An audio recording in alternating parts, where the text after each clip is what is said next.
Greetings, this is Doc Ock coming at you live and direct from Black Facts Headquarters Central on another day. Another day, another holla. Another time to beg for $1. No, we don't do that.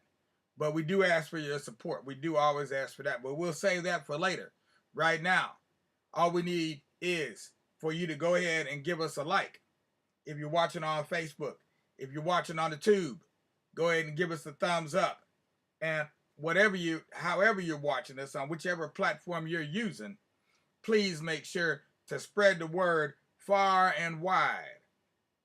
Let everybody know. Let all that have ears to hear, eyes to see, and mouths to speak our name. Because what we're giving you right here ain't no lame game. We're here trying to change America into something it ain't never been before. So once we're done, it'll never be the same. Absolutely. That's right, because right now sometimes it seems like America is just a little bit insane. Right, we had another shooting yesterday. Well, I don't even know if it was yesterday or the day before. I can't keep up because they just come like wildfire every single day. America lives by the gun. When will America learn that if you live by the gun, you also die by the gun? Yeah, that's a proverb. But I'm going to give you another proverb today to go along with that one. I'm not going to leave you on that low note. We're going to take you high up. If you fill your mouth with a razor, you will spit blood. Dang. Okay. Man, this book speaks. This book's damn almost as good as a Bible. The way it speaks to you, because you just open it up, and that's what I saw right there. That was the proverb for today. If you fill your mouth with a razor, you will spit blood. Straight up. And that is a proverb from, what is it, from Niger or Kenya? Hijk, Nigeria. It's a proverb from Nigeria. All right, now, I guess we could say, going along with our theme, dying by the gun, living by the gun, and dying by the gun, and all that kind of rot, then this should fit in just fine. And that is, it's a little pamphlet I found here in the archives yesterday. I was going through some of our books, doing some reorganization, etc. We have to do that from time to time. And it's by a black man by the name of Osborne P. Anderson. And no, you will not find this on Amazon. Matter of fact, if you do, it's $1,000 for this little pamphlet right here. It ain't but about 100 and so pages. Yep, but almost exactly 100. But it's a voice from Harper's Ferry, dated 1859. Now, I don't know how much y'all remember about your history from your history classes, but Harper's Ferry has to do with this man right here, John Brown. You'll see some images of him in today's slideshow as well. And John Brown was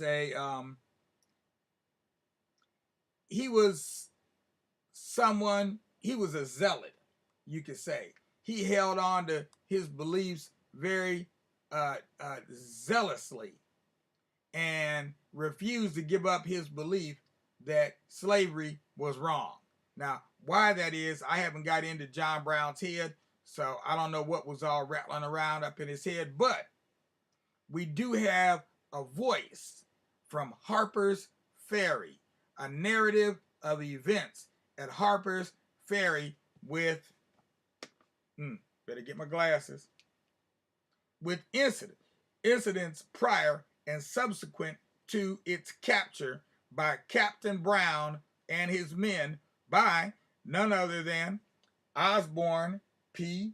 Anderson. So we're going to do a little reading from this as a preface to our to open up our month-long celebration of Juneteenth, because that's what we're about to get into right now, is our month-long celebration of Juneteenth. Now, as it turns out, this was printed in 1861. It's dated 1859, printed in 1861, so that would be, 61, that'd be another 39, 39 plus 100, 139, 140, 50, 60. So this is the 160th anniversary of the printing of this little tome right here. And I don't know who this black man is. I don't know much about him. I never really heard of him until yesterday, in terms of actually being able to possibly remember his name in the future. But he starts this piece off in a very formal way with a preface. Yeah, with a preface. So let's go ahead and read the preface or the preface. My sole purpose in publishing the following narrative is to save from oblivion the facts connected with one of the most important movements of this age, with reference to the overthrow of American slavery, my own personal experience in it. Under the orders of Captain Brown on the 16th and 17th of October, 1859, as the only man alive who was at Harper's Ferry during the entire time, the unsuccessful groping after these facts by individuals impossible to be obtained except from an actor in the scene, and the conviction that the cause of impartial liberty requires this duty at my hands alone have been the motives for writing and circulating the little book herewith presented. I will not under such circumstances insult nor burden the intelligent with excuses for defects in composition, nor for the attempt to give the facts. A plain, unadorned, truthful story is wanted, and that by one who knows what he says, who is known to have been at the great encounter and to have labored in shaping the same. My identity as a member of Captain Brown's company cannot be questioned. Oh, almost forgot. Slideshow. Let me get this slideshow running. Same simultaneously. Excuse me. Un momentito, por favor. All right, almost forgot. For those of you who are watching on YouTube, you'll be able to see this slideshow. If you happen to be watching on Facebook, you will not see the slideshow. So if you want to see the slideshow, you know what to do. Best thing to do is switch to YouTube. So you can go ahead and check out this slideshow that I made. It's just a short slideshow, but I'm going to be adding to it every day this month. Oh, I hear the coons. Raccoons, that is. We got the coon man out here today. Come out here to catch some coons. I mean, some raccoons. Excuse me. I keep saying that. Not what I meant to say. Exactly. For those of y'all who know, no need for you to say. And those of you who say, well, you know how that goes. All right. Let me see here. I just had to just tune this up. There we go. Now, we should be ready. All right. Okay. And Black to the Future. Bam. Here we go. Now, where was I at?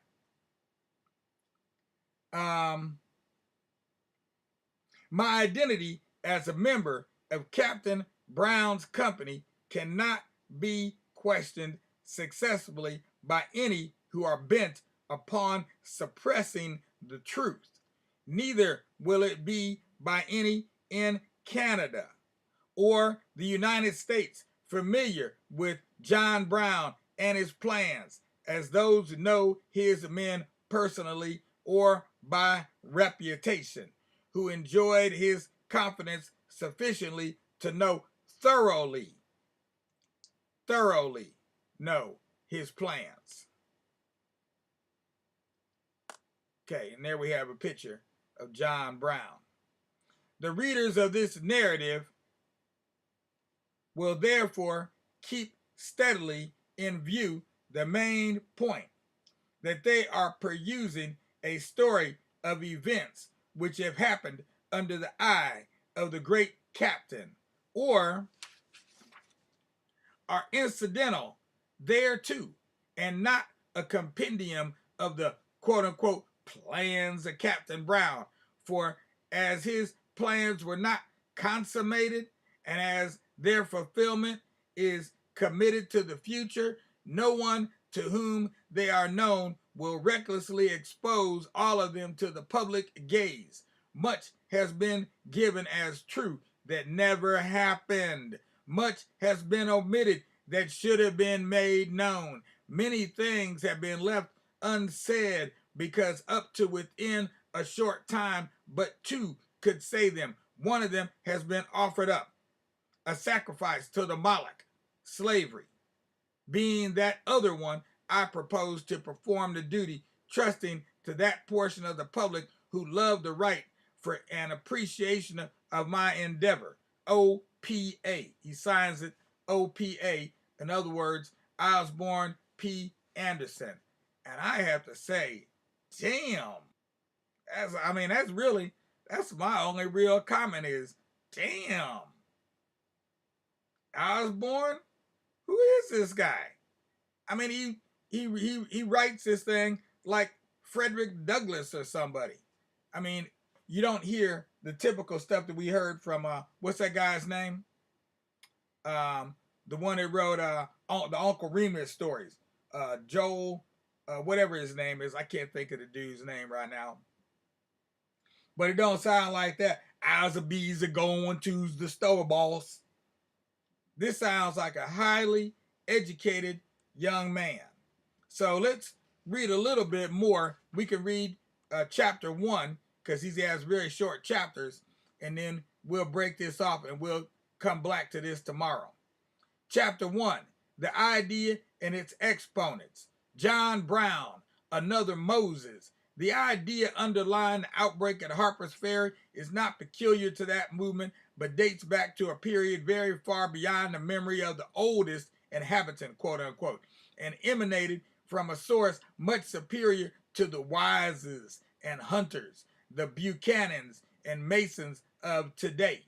It was the appointed work for life of an ancient patriarch spoken of in Exodus chapter 2, and who, true to his great commission, failed not to trouble the conscience and to disturb the repose of the pharaohs of Egypt with that inexorable, thus saith the Lord, let my people go, end quote, until even they were urgent upon the people in its behalf, coming down through the nations, and regardless of national boundaries or peculiarities, it has been proclaimed and enforced by the patriarch and the warrior of the old world, by the enfranchised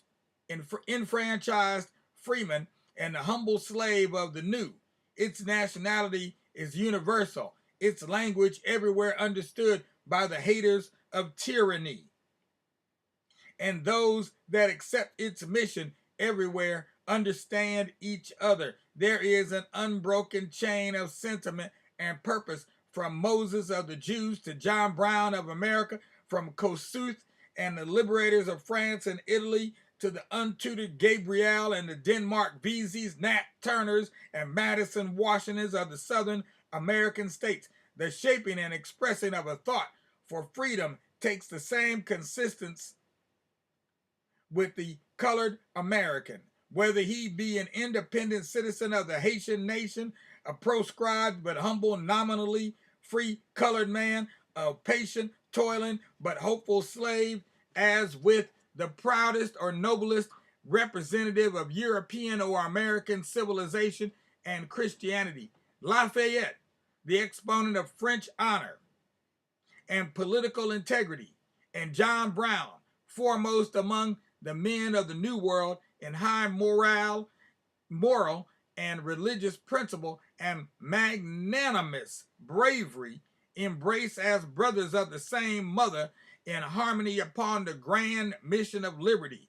But while the Frenchman entered the list in obedience to a desire to aid and by invitation from the Adams and the Hamiltons, and thus pushed on the political fortunes of those able to help themselves, John Brown, the liberator of Kansas, the projector and commander of the Harper's Ferry expedition, saw in the most degraded slave a man and a brother whose appeal for his God-ordained rights no one should disregard, in the toddling slave child, a captive whose release is as imperative and whose prerogative is as weighty as the most famous in the land.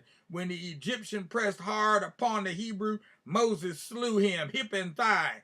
And when the spirit of slavery invaded the fair territory of Kansas, causing the free state settlers to cry out because of persecution, old John Brown, famous among the men of God forever, though then but little known to his fellow men, called together his sons and went over, as did Abraham, to the unequal contest, but on the side of the oppressed white men of Kansas that were, and the black men that were to be.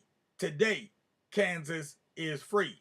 And the verdict of impartial men is that to John Brown, more than any other man, Kansas owes her present position.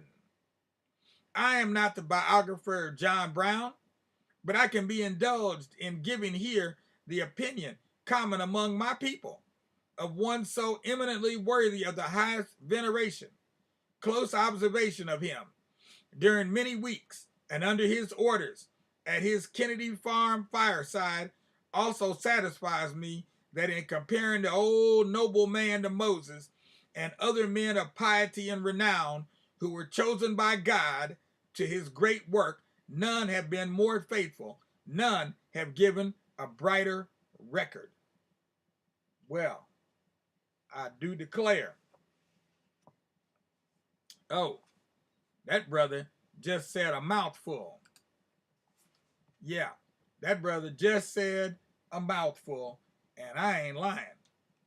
Whew, because I'm trying to tell you right now, that was difficult to read.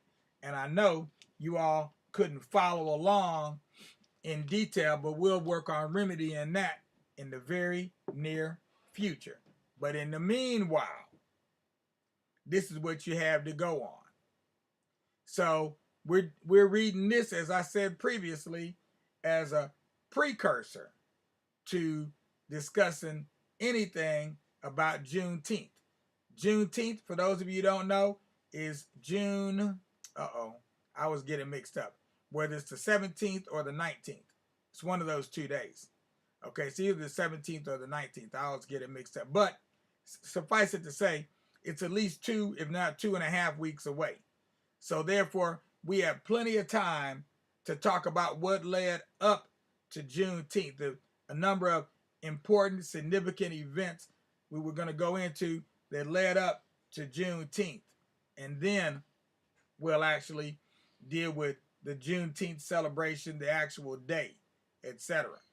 Okay, and then for the rest of the month, we'll deal with the aftermath of Juneteenth, because there was many things that happened afterwards that we have a tendency to forget, like Madison Washington.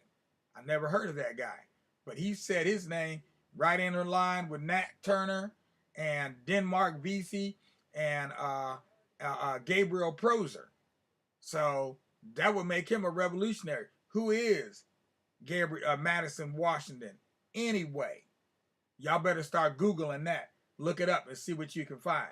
Meanwhile, we're going to close this session out. This is Doc Ock signing off at Doc Ock at noon and 9 signing off. You know what to do. Go ahead and give us a like if you haven't already. If you're watching on Facebook, if you're watching on YouTube, give us a thumbs up, and then go ahead and take the plunge. Take the plunge. We're looking for 1,000 donors. 1,000 of our friends, our family, and we don't care if you're an enemy. You can still donate, okay? We ain't excluding y'all. So you can hate us if you like, but go ahead and donate anyway, all right? Just because we're standing over here on the truth. Donate $5 a month, 1,000 people to donate $5 a month. Commit to donating $5 a month for a total of 12 months. And so that way it would spread out our income, but would secure a nominal income that would at least allow us to stay on the air and continue to not just deliver you what we've been delivering you, but deliver more. That's where we're headed to. We're looking for more. Because as one of my brothers used to always say, there's always room for an improvement. Now, y'all done got 3 proverbs out of me in one session. You know you're doing good.